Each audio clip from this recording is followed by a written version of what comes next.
Hello, music friends. Welcome to our first official music book club, Fiction Fridays. Today, we are delving into the first story of my book, The Chronicles of Music Majors, which is our official sponsor for this episode. It's available for free right now in ebook format on Kindle and Kobo, Barnes & Noble, Nook, some most places, or if you prefer the paperback, it is available for $10.99 at multiple retailers, including Amazon, and again, Barnes & Noble and IndieBound. Anyway, for this first story, A Change in the Winds, we focus a little bit more on the wind section of the orchestra. I will admit I am not a wind player, so I am by no means an expert, but it is fascinating.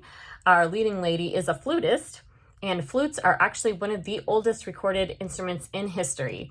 There is evidence for them in even some of the ancient civilizations, especially like wooden flutes with little holes cut out of them. So that's kind of an interesting historical fact. And then we also have our leading kind of ornery guy who is a double bass player. And for those of you who don't know, the double bass is the largest of the violin type family, viol family. The violins are the smallest and highest. Then we have the violas, which are the kind of middle. They're a little bit bigger than the violin, but they're still played on the shoulder. Then we have the cellos, where you have to sit to play, and they're lower. And finally, you have the double basses, where you have to either stand or sit on a stool to play. So this hero of the story is playing his double bass, as you may have already found out from reading. And he catches, he wants to catch the attention of this cute flute player.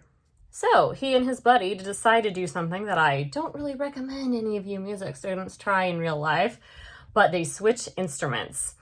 So he decides to try to play clarinet. So for those of you who have ever played double bass, you probably would think that trying clarinet might be a little challenging, and vice versa. I don't know if any clarinetists usually know how to play double bass. Let me know if any of you do play both of those instruments. That would be fascinating. This actually did happen in a similar version in real life. My dad was a drummer in junior high band, and I guess they decided to play a prank on their substitute teacher, and he ended up trying to sit and play clarinet, which, yes, a drummer also did not know how to play clarinet. And it took the substitute teacher about 1 second to figure out that everyone was in the wrong place. So I thought that that was kind of a funny, comical moment, and I hope you enjoyed this short, sweet little romance. It features, for our song of the week, Dvorak's 8th Symphony, which he wrote in 1889. So this was 100 years after kind of the revolutionary spirit.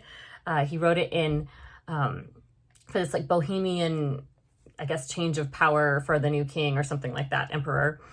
And Dvorak really loved delving into different nationalities. He spent quite a bit of time in the Americas as well. And he has this very folkloric sound to his works.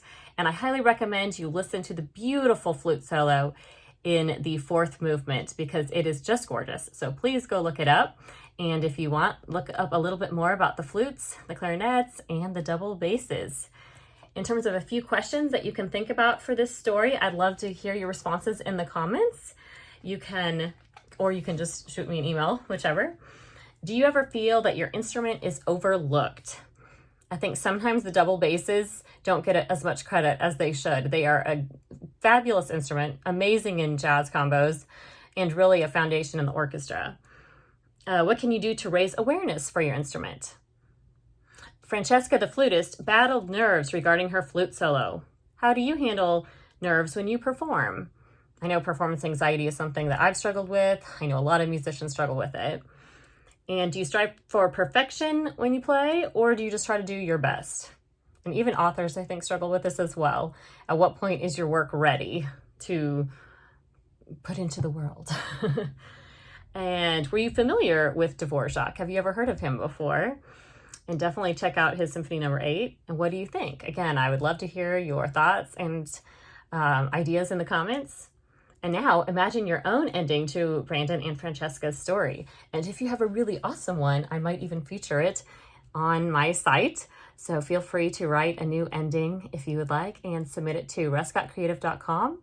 And I can't wait to hear what you guys have to say. Thanks again, and I'll see you next week.